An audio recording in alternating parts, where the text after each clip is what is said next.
जय हिंद विद्यार्थियों, आज हम आरोह भाग 1 कक्षा 11वीं के काव्य खंड से मीरा के पद पढ़ने जा रहे हैं। मीरा के पद पढ़ाने से पहले मीराबाई के बारे में संक्षिप्त जानकारी दे देती हूँ। मीराबाई भक्ति काल की सगुण भक्ति धारा की कवित्री थी, कृष्ण मार्गी शाखा की कवित्री थी और उनका जन्म 1498 में मारवाड़ रियासत में कुड़की नामक गांव में हुआ था, जो राजस्थान में है। और संत कवि रैदास उनके गुरु थे और अन्य भक्तकालीन कवियों की तरह मीराबाई भी दूर दूर देश की यात्राएं करती रहीं और चित्तौड़ राजघराने में उन्होंने अनेक कष्ट उठाए और इसके बाद वो वापस मेड़ता आ गईं और मेड़ता आकर उन्होंने कृष्ण भूमि वृंदावन की भी यात्रा की और जीवन के अंतिम दिनों में वे द्वारिका चली गईं और कहा जाता है कि वहाँ पर रणछोड़ दास जी के मंदिर की मूर्ति में ही वो समाहित हो गईं। तो बचपन से ही उनके मन में कृष्ण भक्ति की भावना थी और जो भावना जन्म ले चुकी थी और इसलिए वो कृष्ण को ही अपना आराध्य मानने लगी थी और कृष्ण की भक्ति में ही उन्होंने अपना संपूर्ण जीवन समर्पित कर दिया। लोकलाज और मर्यादा का भी उन्होंने त्याग कर दिया, सामाजिक वैचारिक बंधनों का भी उन्होंने त्याग कर दिया और पर्दा प्रथा का भी पालन नहीं किया। मंदिर में सार्वजनिक रूप से नाचने गाने में भी उन्होंने कभी शर्म महसूस नहीं की और इस तरह से महापुरुषों के साथ सत्संग करना और ज्ञान प्राप्त करना और इस तरह से वो बड़ी दृढ़ निश्चयी थी, कभी भी कृष्ण भक्ति से विचलित नहीं हुई। उन्हें अनेक कष्ट दिए गए, अनेक तरह से उन्हें इससे दूर करने का प्रयास किया गया, लेकिन वो अपने पथ से विचलित नहीं हुई। तो उस युग में जहाँ पर रूढ़ियों से ग्रस्त समाज का दबदबा था, वहाँ पर मीराबाई स्त्री मुक्ति की आवाज़ बनकर उभरी। तो हम देखते हैं मीरा के पद, जिसमें पहले पद में कृष्ण के प्रति उन्होंने अपनी अनन्य भक्ति भावना व्यक्त की है और सांसारिक मोह माया में लिप्त लोगों के प्रति दुख व्यक्त किया है। इसका पहला पद हम पढ़ने जा रहे हैं। मेरे तो गिरधर गोपाल दूसरो न कोई, जाके सिर मोर मुकुट मेरो पति सोई। मीराबाई कहती हैं, अपने कृष्ण के प्रति अपनी अनन्य भक्ति भावना व्यक्त करते हुए कहती हैं कि इस संसार में मेरे लिए गिरधर गोपाल के अलावा दूसरा कोई नहीं है। गिरधर गोपाल यानी भगवान कृष्ण, गिरधर गिरी को धारण करने वाले कृष्ण। तो कहती हैं कि मेरे इस संसार में मेरे लिए भगवान कृष्ण के अलावा, गिरधर के अलावा दूसरा इस संसार में कोई नहीं है। और कहती हैं कि जाके सिर मोर मुकुट, जिसके सिर पर मोर पंख का मुकुट है, मेरो पति सोई, वही मेरे पति हैं, वही मेरे आराध्य हैं, वही मेरे सर्वस्व हैं। आगे कहती है, छाड़ी दई कुल की कहानी कहा करिए कोई। भगवान कृष्ण की भक्ति के लिए मैंने राजकुल की मर्यादा का भी त्याग कर दिया है। अब जिसे जो कहना हो कहता रहे। मैंने लोक मर्यादा और सांसारिक जो बंधन है उनका त्याग कर दिया है। कहा करिए कोई, जिसे जो कहना हो कहता रहे। संतन ठिंग बैठी बैठी लोक लाज खोई। कहती हैं कि मैं संतों के साथ, साधु संतों के साथ बैठकर सत्संग करके मुझे लोग कहते हैं कि मीरा ने लोक लाज को त्याग दिया है। तो यदि ऐसा कहते हैं तो उससे भी मुझे कोई आपत्ति नहीं है, क्योंकि संतों की संगति में बैठने से मुझे लोग हे दृष्टि से देखते हैं, लेकिन मैंने उस बात की भी परवाह नहीं की और लोक लाज का त्याग कर दिया। असुवन जल सींची सींची प्रेम बेली बोई। मैंने आंसू रूपी जल से सींच कर कृष्ण के विरह में बहाए गए जो आंसू हैं, उन आंसुओं रूपी जल से सींच कर मैंने अपने कृष्ण प्रेम की बेल को बड़ा किया है।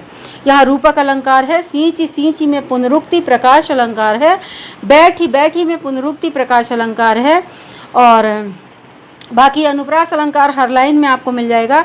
तो आंसू रूपी जल यहाँ रूपक अलंकार है और प्रेम बेली में रूपक अलंकार है। प्रेम को बेल का रूपक दिया गया है और आंसुओं को जल का रूपक दिया गया है। तो आंसुअन जल सींच सींच प्रेम बेली बोई, यानी कि कृष्ण के विरह में जो मैंने आंसू बहाए हैं, उस आंसू रूपी जल से मैंने अपनी भक्ति को सींचा है, अपने प्रेम को सींचा है और कृष्ण की प्रेम रूपी बेल को बड़ा किया है। और इस तरह आज मेरा प्रेम क्या हो गया है, बहुत गहरा हो गया है। इसके आगे कहती हैं कि अब तो बेली फैल गई, आनंद फल होई। अब तो वो बेल फैल इतनी फैल गई है कि उसमें आनंद रूपी फल भी आने लगे हैं। यानी कि मैंने कृष्ण के विरह में रो रो कर जो अपनी भक्ति रूपी बेल को सींचा था, वो अब कृष्ण मेरे हृदय में पूर्णतः समा गए हैं और अब वो बेल आनंद देने लगी है, वो प्रेम आनंद देने लगा है, कृष्ण का स्मरण मुझे आनंद देने लगा है। आगे कहती हैं कि दूध की मथनियाँ बड़े प्रेम से बिलोई, दधी मथी घृत काढ़ी लियो, डारी दही छोई। कहते हैं कि मैंने कृष्ण भक्ति रूपी दूध के दही को अपनी भक्ति द्वारा मथ मथ कर क्या किया है, घी निकाल लिया है। घी यानी दूध का जो सार होता है, दूध से दही, दही को मथने के बाद मक्खन निकलता है, फिर उसके बाद घी निकलता है, तो घी उसका सार है। तो मैंने कृष्ण भक्ति रूपी दूध के दही को मथ मथ कर मैंने अपनी भक्ति द्वारा मथा है और उसमें से जो उसका सार है घी, वो निकाल लिया है। और जो छाछ रूपी सारहीन वस्तु है, यानी कि ये जो सांसारिक मोह माया है, सांसारिक प्रपंच हैं और जो भी है इस संसार में, उस सबको मैंने त्याग दिया है। वो छाछ के समान है, मैंने उसे त्याग दिया है और कृष्ण भक्ति रूपी जो घी है उसको मैंने अपना लिया है। दधिमती भगत देख राजी हुई, जगत देख रोई। मीराबाई कहती हैं कि सांसारिकता जो है वो छाछ के समान है, सारहीन है और भक्तजनों को देखकर मीराबाई प्रसन्न होती हैं। भगत देख राजी हुई, भगत यानी कृष्ण भक्तों को देखकर वो बहुत प्रसन्न होती हैं। लेकिन इस संसार के मोह माया में फंसे हुए लोगों को देखकर वो अत्यंत दुखी होती हैं। जगत देख रोई, सांसारिक मोह माया में लिप्त लोगों को देखकर वो दुखी होती हैं। दासी मीरा लाल गिरधर तारो अब मोही। कहते हैं, मीराबाई कहती हैं कि हे प्रभु, मैं आपकी दासी हूँ और मुझे आप इस भव सागर से पार उतारिए, इस संसार सागर से पार उतारिए और मेरा उद्धार कीजिए। अब हम दूसरा पद पढ़ेंगे। पग घुंघरू बांध मीरा नाची रे, मैं तो मेरे नारायण सी सू आप ही हो गई साची। लोग कहें मीरा भई बाबरी, न्यात कहें कुल नासी। विष का प्याला राणा भेजिया, पीवत मीरा हासी। मीरा के प्रभु गिरधर नागर, सहज मिले अविनाशी। ये ब्रजभाषा है, राजस्थानी मिश्रित ब्रजभाषा है। पग घुंघरू बांध मीरा नाची। प्रस्तुत काव्यांश में मीराबाई कहती हैं कि मैं पूरी तरह से कृष्ण भक्ति में लीन हो गई हूँ, कृष्ण के रंग में रंग चुकी हूँ और मैं अपने पैरों में घुंघरू बांधकर कृष्ण की भक्ति के आनंद में लीन होकर नृत्य करने लगी हूँ। आगे कहती हैं, मैं तो मेरे नारायण सू, मैं तो अपने नारायण की आप ही हो गई साची। पूरी तरह से मैं अपने नारायण की हो चुकी हूँ, मैं कृष्ण की हो चुकी हूँ और कृष्ण की भक्ति में लीन होने के कारण मैं बहुत सच्ची और पवित्र हो गई हूँ। पूरी तरह से मैंने अपना सर्वस्व कृष्ण को न्योछावर कर दिया है, समर्पित कर दिया है। लोग कहें मीरा भई बावरी, न्यात कहें कुलनासी। लोग कहें मीरा भई बावरी, ये संसार के लोग कहते हैं कि मीरा बावरी हो गई है, दीवानी हो गई है, पागल हो गई है। और जो नाते रिश्तेदार हैं वो कहते हैं कि मीरा कुलनाशी है, कुल कलंकनी है, परिवार के, खानदान के और राज कुल के यश और गौरव को कलंक लगाने वाली है। विष का प्याला राणा भेजिया, पीवत मीरा हासी। अपने कुल की मर्यादा को, कुल के गौरव को बचाने के लिए राणा जी ने उनको विष का प्याला भेजा था, जहर का प्याला भेजा था। मीरा ने जब जहर का प्याला हाथ में लिया तो उसमें भी उन्हें कृष्ण की छवि नजर आई और वो हंसते हंसते उस जहर को भी पी गईं और उन्हें कुछ भी नहीं हुआ। तो उन्हें मारने के बहुत सारे प्रयास किए गए ताकि कुल की मर्यादा बनी रहे और ऐसी कुलवधू होने से तो अच्छा है कि इसे मार ही दिया जाए। ये सोचकर राजकुल ने उन्हें मारने के बहुत प्रयास किए, लेकिन उनका बाल भी बांका नहीं हुआ क्योंकि वो कृष्ण की भक्त थीं। मीरा के प्रभु गिरधर नागर, सहज मिले अविनाशी। मीराबाई कहती हैं कि मेरे तो सिर्फ और सिर्फ गिरधर हैं, सिर्फ और सिर्फ मैं अपने कृष्ण की हूँ। और कहती हैं कि मुझे तो सहज ही उस अविनाशी प्रभु के दर्शन हो गए हैं। तो ये थे दोनों पद मीरा के।